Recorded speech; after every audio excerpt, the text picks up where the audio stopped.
Good afternoon, good morning, good evening, good whatever time of day it may be for you, ladies and gentlemen. I'm Layback Gamer, and I was actually about to start recording more Age of Empires when all of a sudden this showed up. So yes, Biotech Preview 3, which looks to be the last of it, because in this update we got a release date of October the 21st, which is very nice.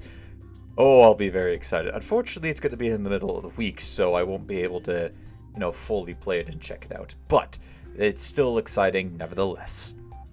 But yeah, I was about to record something else, and then I saw this and went, hey, look, we better get to it, because this is covering the last bit of essentially the last bit of the preview in more detail. I'm sure there'll be some other little things that come in here and there. From what I saw, it doesn't look like there's going to be another ending added into this, which is a bit of a shame, but that's okay. That's okay. So we're gonna talk about reproduction, children, genetic modification, and the release date. Well, we already did the release date, so let's tick that one off the box. Natural and artificial reproduction. Biotech lets you have production, lets you have children and raise a family. Children end up in your life in many ways. Colonists can give birth or use a surrogate mother, take in bands of orphans, and even gestate embryos in machines. Oh no, not the deadly orphans. Oh, there's going to be somebody out there who's going to try to make a colony of just orphan and kids work out. Essentially, well, now you're grown up, you hit a certain age, and you're exiled. Only the orphans are allowed here. That would be a very interesting term for an orphanage, if you just have a bunch of orphans together in a place. Pregnancy can occur through natural means or advanced fertility procedures. By the way, if you can hear a fan in the background, I'm just going to turn it down a little bit. We turned the heater on today in the house because it's getting cold outside, and unfortunately, I'm not used to a heater being on, so... it felt like my grandmother's place all of a sudden, and then I ended up almost coming close to taking a nap, which, Anyways, that's completely off topic. You can let your colonist relationships develop organically, or play matchmaker with the new romance options. Browse your colonists' romantic interests and encourage them to make a move on a potential sweetheart. Hopefully they share some kind of chemistry, or someone will be brutally rejected. We sped up pregnancy to last only 18 games in day. Whew, that is, considering it takes about a year's time in real life, 18 days is only just a little over a quarter of the year. Wow, talk about being really sped up. But I do appreciate that, because if we did have to wait a whole year for them, then some colonies don't last that long. By the time they get pregnant, depending on how late in the game they are, some colonies don't last long enough to make it a whole year. So good on them. Given the short-lived nature of it, we just mentioned that.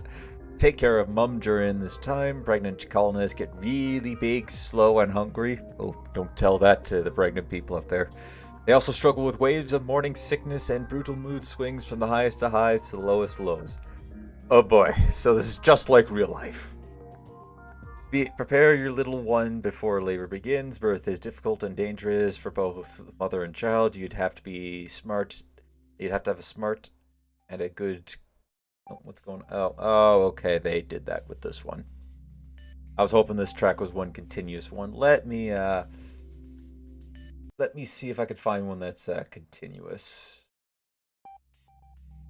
There we go, that should do the trick, and I think we can increase the volume a smidge. Maybe not. There we go. Sorry, sometimes I don't actually go through the sounds. I just played it off of YouTube, since that's the easiest for these particular videos.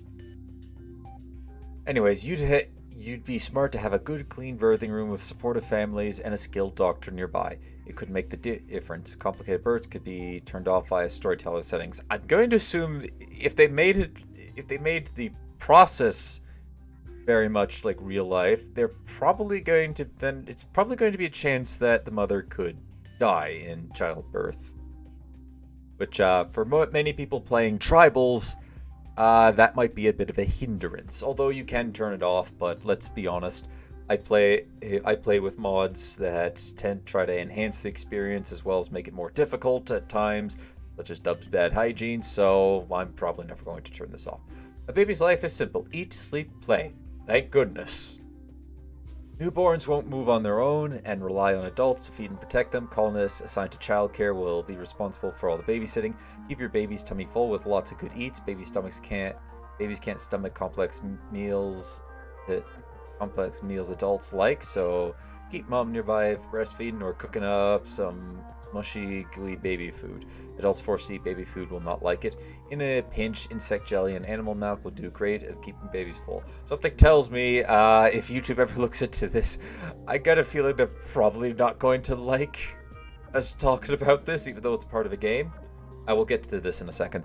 Everyone benefits from playtime. Build an adorable nursery brimming with toy chests and baby decorations that help fulfill the little one's needs. Adults will play with the youngsters and carry them around the colony. When it's nap time, babies sleep a lot better in high-quality cribs made from good materials. No splinters, please. Happy babies make for happy colonists. Parents share a special bond with their children and will be in high spirits when their children's happy, or terrible when they're unhappy. Keeping babies happy is vital for the short and long-term health of your colony. Unhappy babies will unleash a powerful psionic psych weapon known as crying. Oh, okay, so okay. I thought it was actually going to release a sonic psych weapon out of their mouth that was going to attract lots of hostiles. Yeah, I had to be worried about that for a second there, game. Which could reduce the move of any person within earshot. Likewise, a happy baby's giggling brightens the day of anybody who hears it. It pays to keep youngsters and the adults in a good mood. I assume the usual traits for people who don't really care, like psychopaths, desensitized, etc., probably won't care about that too much. Probably go, maybe they might still be bothered by the... It's possible that they could still be bothered by the high-pitched screams. I mean, really, we've all been around screaming children. We all, well, many of us have been around screaming children. We all know what those screams are like. And I also had, we'll take a look at that a little bit later. Here's the first picture, and I think we had, yeah, this is the first picture, the little nursery room. Why is this guy just staring at me like that? I mean, I can handle this because you just look like you're just trying to stare into someone's soul. Why are you like this, Anderson? Anyways, and then this, it looks like to be the nursery with all the little ones running around with their clothings in here. And yeah, the colony of porkmen are taking care... Okay, this looks like just a mixed colony of different species. Interesting. Raising children. At age 3, children will be walking and talking and getting into trouble. We adjust the speed so they grow, so you'll see the most important life moments in a single game. Those that prefer more natural progression can adjust the speed and the storytelling settings. Okay, that's very nice. I like that. Children have a unique learning need that satisfying this depends on what current learned desire is available. One second, I gotta take some water. There we go. They may want to chat over the radio, explore nature, scribble on the floor, take lessons in class, daydream on the ground, or watch the adults as they work. You're just staring there at them. Almost menacing like ladies. No, children... Yeah, it depends on what traits the child has. If the child is a psychopath, then... oh boy. Oh, we gotta see it there. We'll get it. We'll zoom in on this a little bit. When children... Oh, we were right here. Fulfilling children's learning desires contribute to their overall development and improves their chances. When children are generally slower and less skillful than adults, they have a natural optimism and curiosity for the world around them. Like newborns, when children are happy, it improves the moods of the adult colonists around them. Children will also require clothing tailored just for them. Make sure you got enough child-sized parkas to keep them warm in the winter. At age 7, 10, and 13, children will reach developmental milestones known as growth moments, where you choose their personalities and passions and unlock new types of work for them. Children that spend more time fulfilling their learning needs have a greater variety of advantageous traits to pick from. Balance your children's work with and leisure schedules with care. A rich childhood with lots of attention gives them a better chance to be a capable adult, but doesn't guarantee anything. I like that because that's very true to real life. You could give a child or you could give people everything that they'll ever want or everything that they'll ever need, but sometimes they're still going to end up they're just still going to end up a rotten egg or terrible. So I like that. It gives them a better chance. Granted, I don't think, well, I get, yeah, if you in a poorer household, I suppose that would depend on, if they're keeping their mood happy, they're keeping their curiosity sated, they're learning a lot. Yeah, I'm not sure where I'm going with this, but anyways, as for the picture here, see the kids around. Yes, this one wants to be just like Dad. Said, "Oh, hey Dad, what are you going to do?" "Well, son, I'm going to go out and I'm going to attempt to break someone's skull because they're about to come kill us." "That sounds fun. Can I join along too?" Why do you have hope? You're not even my kid." "Oh." Don't know where that came from, but anyways. Child butchering an insectoid. Now, that's and cooking. Oh boy, how I have. Oh, I remember. Well, I don't actually remember my first attempts at trying to cook something. I didn't burn anything, thankfully. I rarely burn anything. Sometimes a little crispy, but it's still still edible. Not crisp, not burnt. I'm just digging myself into a further hole the more I talk about it. Anyways, moving on. Oh, Delphid, why did you take after, why'd you take after... You just saw the guy and I forgot his name. Why do you have red eyes, child? Why do both of you have red eyes? You're even more... It's just a little more unnerving than the demon child. And this one just wants to play with a snake. Must have been taking after the tale of Hercules. Yes. This one's trying to watch, these two are watching him build. These two are, I'm going to assume they're both mining here. Well, Turner's mining and Schmitty's probably just punching around like, Am I doing it, Dad? Am I doing it? "Oh, yes, you're doing good, son. You're doing very good. Good job. But it hasn't broke." "I know, and you're still doing a good job. Most people by my age couldn't even punch a stone to death, let alone by your age. You're doing good." Yay! That's probably what's going on in that little story there. Anyways, let's get back to here. Now we go into vat growing. The artificial way to do this. Vat growing. Technology that offers an alternative to long and burdensome human pregnancies. Growth vats. Extract and combine genetic material from the parent to create an embryo and insert it into the machine. Growth vats accelerate development and sustain the embryo without subjecting mother to the unpleasantries of pregnancy. In a mere 9 days, embryos develop into babies. You can remove your child at this time or leave them inside to continue growing. Children grow significantly faster in the vat than if they were out and about in the world. However, they'll miss out on childhood and never pursue their learning desires, resulting in poor choices of traits and passions during growth moments. Whether you keep your children floating in growth vats or let them out to experience life depends on your goals. Growth vats are excellent tools for churning out super soldiers and civil workers, but require large amounts of nutrition.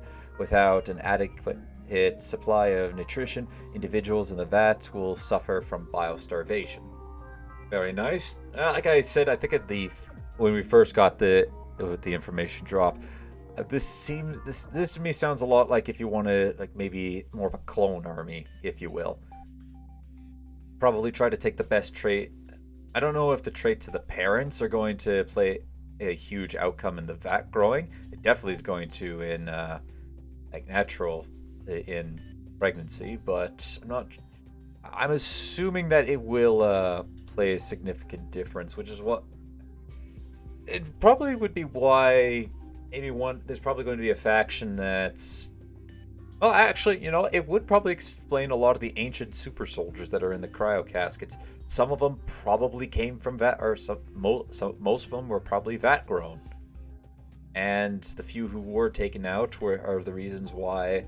The few of them who were taken out and allowed to exist in the real world would explain why some of them could have some amazing godlike traits and why some of them don't.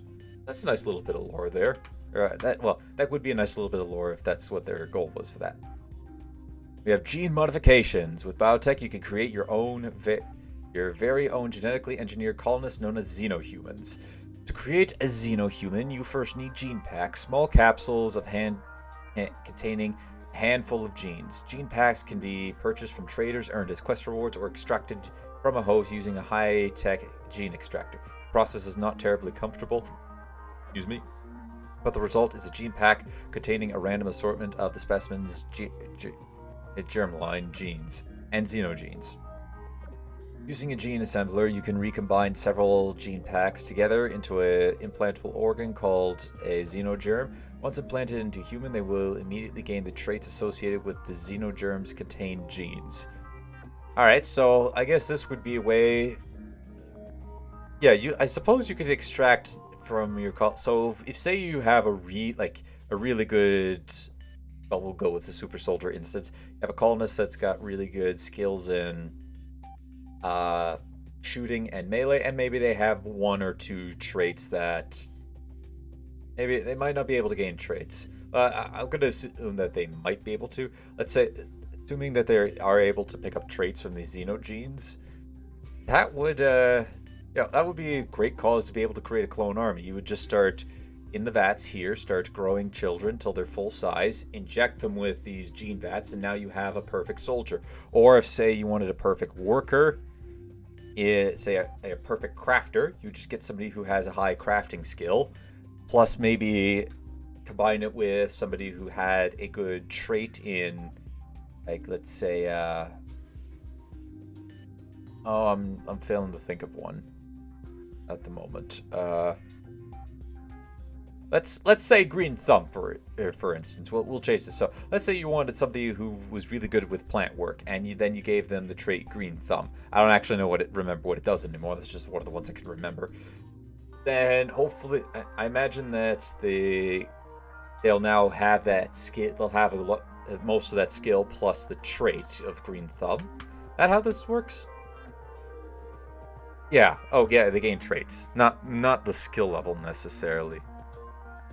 I guess skill level comes from the embryo, from growing the person, and then the traits can then come from these gene packs. You just insert it into them, and they gain the traits. So that'd be very interesting for building the ultimate colonist. Now before we had the ability to use bionics and advanced bionics to make our a perfect colonist. Now we have the ability to, with gene modification, we could grow the colonist right from scratch, tailor it to as much as we want, and when it comes out, we then give it the traits that we want in game. That's pretty nice. I like that. Oh, and of course, if we wanted to say be a different species, like maybe more of species that's less likely to die. Say we could get it as a warforge, for instance. I know it's not part of this, but you grow a warforge from Forgotten Realms, which is already really broken. They don't need to eat or sleep. Then you gave it really good trait. You gave it really good skill. Or his parents were really good at, say, shooting and melee. He then inherits that, and then you give him traits for let's see here, what would be I think either trigger happy or careful shot. That won't interfere. I don't think that makes them unhappy if they wield a gun. And then say martial artist, for instance. You could make a really broken melee fighter, and then on top of that, he's already super tough and hard to kill.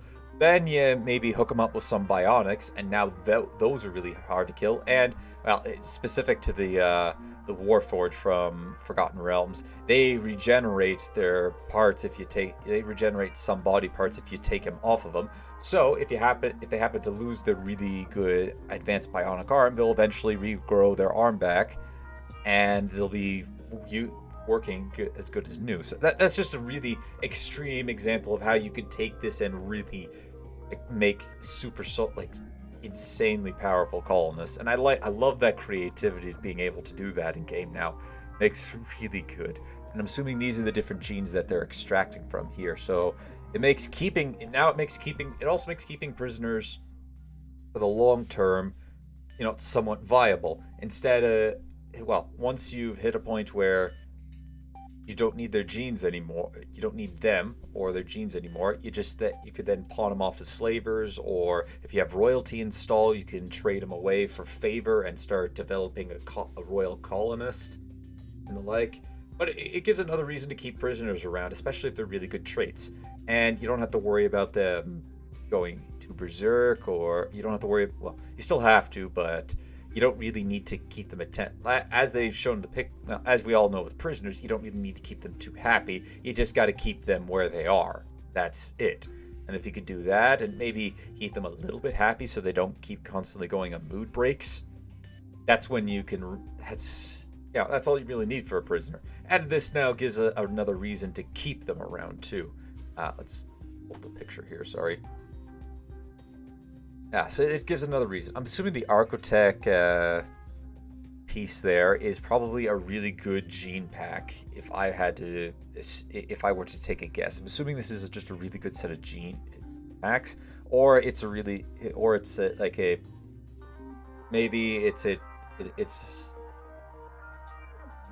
I'm not sure. What am I trying to say? It's probably you can then combine, use it in the tank and create it. And it's like it gives a lot of skill towards a new embryo. That's pretty nice. I like that. We'll exit out of this and kind of come to here. We'll be getting to this in just a moment, but you want to quickly take a look at some of these, you can. I haven't looked at them myself. I wanted to sort of say, this one I did a brief look through just to see how much we got, and obviously to pull up the pictures, but I didn't want to go through it into detail. I wanted to react to it for you guys, seeing it for the first time. So hold on, I'm gonna get some water. Okay, what do genes do? So, preview a few of them. Fire spew. The carrier of this gene is able to spew flammable bile. The bile sticks to anything in a small area and it can ignite people, objects in the ground. Just make sure to have a fire foam popper pack handy. Long jump legs. The gene jump long distances, letting the melee attack quickly close distance between their friend and foe. So it gives them essentially their own. Gives them their own jump pack. So now you won't necessarily need to give that colonist a jump pack. Kind of nerfs that a little bit if you could just insert it onto there. My goodness, I just read that 200 genes available in Biotech. Good lord. Fur skin. The bot of carriers covered in a thick fur, providing some insulation and changing a person's appearance. Fur skin is perfect for cold climates. Smooth tail causes carriers of this grow slender tail that acts as a dexterous fifth limb, increasing their manipulation. Cool. Strong stomach, an extra toxin filter organ, and will never suffer food poisoning, even after re-eating rotten food. I like that one. Food poisoning is, in my opinion, is one of the most annoying traits in the game. And granted, you could get around that with nutrient paste dispensers later on in the game, but say if you're a tribal starter, if you're just starting out, you don't really have that option. You don't really have that option effectively because your early game power options isn't really good unless you immediately tech to say water mills if you got water nearby, or geothermal plants, or if you have a vent nearby, or batteries if you don't have any of those nearby. Oh, I like that gene. Psychic bonding. People with this gene bond with a single person for life, sharing a psychic bond with them. As long as they remain close to their mate, they will be happy, but if their partner dies, it could be catastrophic for their mental health. Alright. One that has, like this one, has a lot of benefits, but a lot of drawbacks should bad things happen. Robust. Carriers take less injuries than others from the same dam. Oh, okay. I was reading carriers as for some reason I was thinking pregnant people. This can stack with tough trait to create an incredible powerhouse. Oh my. Never sleep. That's pretty obvious. Ageless. Also pretty obvious. Actually, currently in a just a personal series I've played through, I got a Colonist with Vanilla Psychics expanded, where I have a Warforged, currently a Warforged slave whose sole objective is to be psionically aged by my Psycaster. Whenever you psionically age someone with that ability, it decreases the caster's age by 2, but increases the target's age by 5. Warforged can never die of old age, or at least I have yet to find that out. He's currently 200 years old. So the Psycaster has the ability to. The reason why that's important is because he has another ability to. He can increase his Psi level experience by a large margin. However, he ages himself by 5 years, and then he uses those abilities afterwards, and it essentially takes away that drawback. So. That's interesting. I'm seeing the ageless there. Like, yeah, I've already acquired that. Except mine requires maintenance, and this one doesn't. Great shooting. Greatly increases a person's aptitude for shooting, increasing the effective skill by +8. Oh my. Psychic addict immunity. Carriers are immune to addictions by consuming psychides. So I'm assuming that psychide T. I think yayo? The yayo or flake that was made out of psychide? I don't remember which. Maybe both of them were. But that's I like that there. Death rest. Carriers of this gene must periodically regenerate themselves in a special coma called death rest. Death rest takes days, but can confer potential bonuses with the right infrastructure. Death rest can be accelerated and its effects enhanced by use of special buildings and technologies. I wonder if the sculpting pods could also work for that. They enter a death rest. Do they go down in that instance, or because if they go say they go down like as in a catatonic, you then load them up into a biosculpting pod, and say I don't know, maybe an de-aging or a pleasure, or I don't know some other function of it, and he comes out not only with substantially more benefits, but he's also coming out fully healed, or he's de-aged, so he doesn't have to do that again for a while, or he's just experienced an insane amount of happiness. Like I said, there's more than 200 genes to choose in this game. Genes come in 2 distinct flavors: germline genes and xenogenes. Germline genes are present in every cell of the host body and are able to be passed on to children. Examples in a human baseline would include hair and skin. Xenogenes, on the other hand, are technologically implanted and cannot be passed on. So, as we can see here, these are some of the gene packs we got. So we got Dorvoy. I guess this one would be a germline. Hillthirst. I'm assuming this one's also a trait. Not sure which ones some of these would, because a lot of these, so what I see here, some of these are just going to be genetic, that they can be passed on through germline genes, and some of them could be like Roar Voice and Smooth Tail. To me, those are xenogenes. And say extreme pain or extra pain, or maybe not kind instinct and kill thirst, to me seem something that you can those be passed on genetically, or maybe those ones can't. What am I talking about? Who knows? And there's a complexity, so I guess you can only go to a complexity of 10. It means there is a limit. However, I suspect that you could probably eventually customize that. That's the end of that.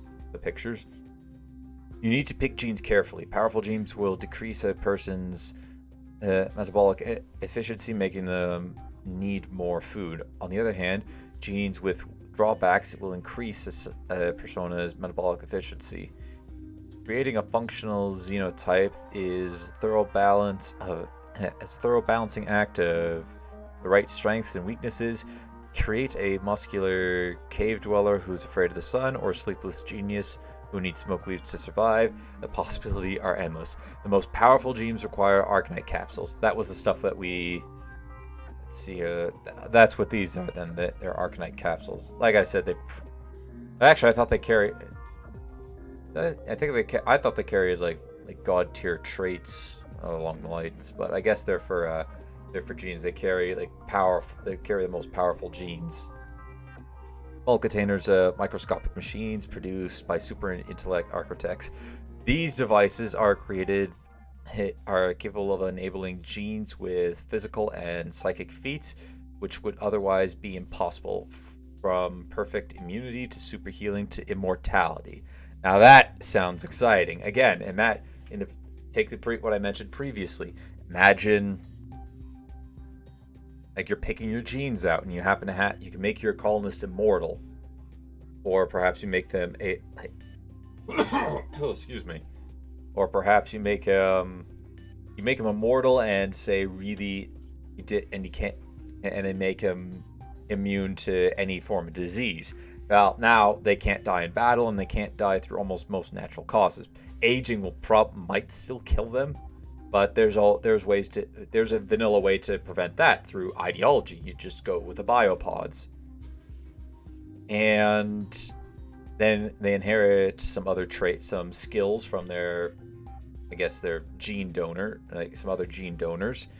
Then after they're out of the pod, that's when you give them these they give them the trait packs there, and you give them traits to essentially make them fulfill whatever you need in the colonist or in the colony. So now you can start to create your own forever immortal colonist. Although I imagine there's probably going to be enemies who are going to be like that too, surely. I can't imagine there be imagine just an enemy walking up on your front door, and now he's immortal. That could be very difficult to combat. It's going to be interesting. It's going to be interesting to see. Next time, remember, Biotech releases. Stay tuned for our last post. Alright, so we got one more coming up, and I suspect it's going to cut... Alright, so I take back what I say about the no victory condition. There might still be a victory condition added into this. Excuse me. There's a possibility there might still be a victory condition added into these here. We just have to wait and see what that possibly could be. If it's... I assume it's probably going... If I were to take a guess at what victory condition would be, it would probably be along the line of create the most powerful... essentially grow the most powerful colonist. It'd essentially be a genealogic victory. You win just by having colonists that will never die, probably could never go... I wonder if there's a trait for never being able to be downed. That'd be interesting. You just created a colony that essentially who could live for the test of time. That'd be interesting. And I suspect that next week we're also going to be getting into the factions, because in the last in the preview number 2 with combat mechanoids, pollution, and super mechanoid bosses, they mentioned that there were going to be new factions added into this. So I imagine, as I had said in that video, I believe, there's going to be one faction that's primarily revolved around creating these super soldier-esque, or these super colonists for the world. Probably going to be another that's... Well, either there's going to be another one, or this is going to be merged into it. You got the Mechanator-esque factions, similar to how the royalty have their psionics. And then, lastly, if there would be 3, there'd be one that's all about like childcare and the like. And then obviously there could potentially be a rough version of that, or a savage version of those. I don't suspect there being a rough or savage version of people who want to just raise families. Yeah, it'll be interesting. I can't wait to see what the next preview brings to us, and I'm also excited that we're going to be able to get the new this new Biotech update, or actually, as we are going to refer to it, as Mechanators, modifications, and my goodness, they're children. Or my goodness, a child. Just to keep with the... So now we have RIM for DLC names. Or in this case, we got M cubed. So yeah, that's going to be all for this one. Not as long as the first one, but I definitely think this is the longest. This was longer than the preview 2 review. Or preview 1. No, sorry, it's longer than both of them, my bad. And not as long as the very first one we did. Anyways, I'm going to go before I make it too much longer, so thank you everybody for watching. Leave a like if you enjoyed. Subscribe if you really enjoyed. Don't forget to share this video and my other videos to anybody who you think will enjoy my content. I cannot wait for the next bit to drop. Hopefully, I really am hoping we do see a genealogy victory condition where you create the perfect colonist and you're able to replicate that successfully. That would be insane to me just to see that happen. I also can't wait to see some of the new factions. I imagine we're going to be talking. Hopefully, we're able to maybe add just a little bit more into this since, well, what else is there left to talk about? We talked about the 3 major topics. Well, I imagine there might be some more discussion on 1.4 changes potentially into there. But I'm curious as to what else they could do aside from, like I said, factions. There's 3. They've kind of gotten it all from the initial post that they made. So what else could they potentially have to show us? I don't know, but I'm really excited. That's all for now, ladies and gentlemen. And as always, until next time, take it easy.